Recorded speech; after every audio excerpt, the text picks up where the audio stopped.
जय श्री हरि विष्णु। ओम नमः शिवाय। प्रिय भक्तजनों, धर्म कथा गंगा में आपका स्वागत है। आज की कथा सोमवार व्रत की कथा है। यह कथा पढ़ने व सुनने से धन धान और पुत्र पौत्रादि की प्राप्ति होती है। इससे पहले कि आप कथा में भाव विभोर हो जाएं, हमारे चैनल को सब्सक्राइब करके बेल आइकन को दबाना न भूलें। एक समय की बात है कि किसी नगर में एक साहूकार रहता था। उसके घर में धन धान की कोई कमी नहीं थी, लेकिन उसकी कोई संतान नहीं थी। इस कारण वह बहुत दुखी था। पुत्र प्राप्ति के लिए वह प्रत्येक सोमवार व्रत रखता था और पूरी श्रद्धा के साथ शिव मंदिर जाकर भगवान शिव और पार्वती की पूजा करता था। उसकी भक्ति देखकर एक दिन माँ पार्वती प्रसन्न होकर भगवान शिव से साहूकार की मनोकामना पूर्ण करने का निवेदन किया। पार्वती जी के आग्रह पर भगवान शिव ने कहा कि हे पार्वती, इस संसार में हर प्राणी को उसके कर्मों का फल मिलता है और जिसके भाग्य में जो हो उसे भोगना ही पड़ता है। लेकिन पार्वती जी ने साहूकार की भक्ति देखकर उसकी मनोकामना पूर्ण करने की इच्छा व्यक्त की। माता पार्वती के आग्रह पर शिव जी ने साहूकार को पुत्र प्राप्ति का वरदान तो दे दिया, लेकिन उन्होंने बताया कि यह बालक 12 वर्ष तक ही जीवित रहेगा। माता पार्वती और भगवान शिव की बातचीत को साहूकार सुन रहा था, इसलिए उसे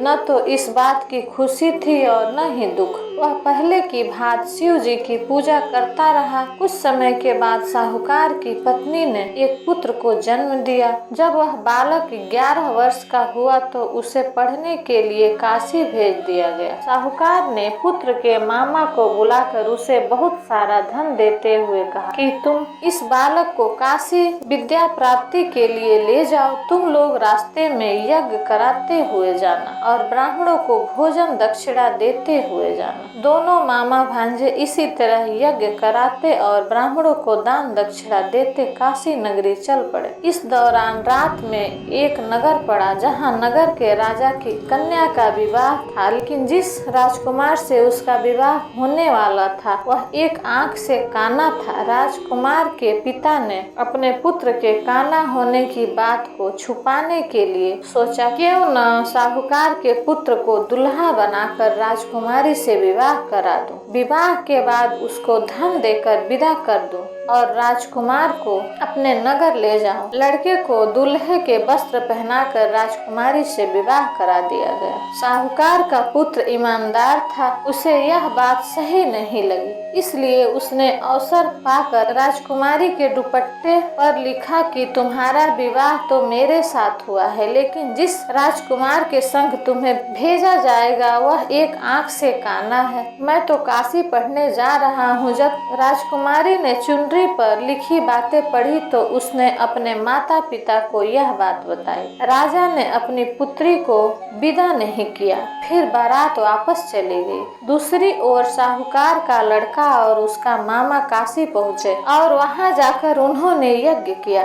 जिस दिन लड़का 12 साल का हुआ उस दिन भी यज्ञ का आयोजन था। लड़के ने अपने मामा से कहा कि मेरी तबीयत कुछ ठीक नहीं है। मामा ने कहा कि तुम अंदर जाकर आराम कर लो। शिव जी के वरदान अनुसार कुछ ही देर में उस बालक के प्राण निकल गए। मृत भांजे को देखकर उसके मामा ने विलाप करना शुरू किया। संयोगवश उसी समय शिव जी और माता पार्वती उधर से जा रहे थे। पार्वती माता ने भोले से कहा, स्वामी, मुझे इसके रोने की स्वर सहन नहीं हो रहा है, आप इस व्यक्ति के कष्ट को अवश्य दूर कर दें। जब शिव जी मृत बालक के समीप गए तो वह बोले कि यह उसी साहूकार का पुत्र है जिसे मैंने 12 वर्ष की आयु का वरदान दिया था। अब उसकी आयु पूरी हो चुकी है। लेकिन मातृभाव से विभोर माता पार्वती ने कहा कि हे महादेव, आप इस बालक को और आयु देने की कृपा करें, अन्यथा इसके वियोग में इसके माता पिता भी तड़प तड़प कर मर जाएंगे। माता पार्वती के पुनः आग्रह पर भगवान शिव ने उस लड़के को जीवित होने का वरदान दिया। शिव जी की कृपा से से वह लड़का जीवित हो गया।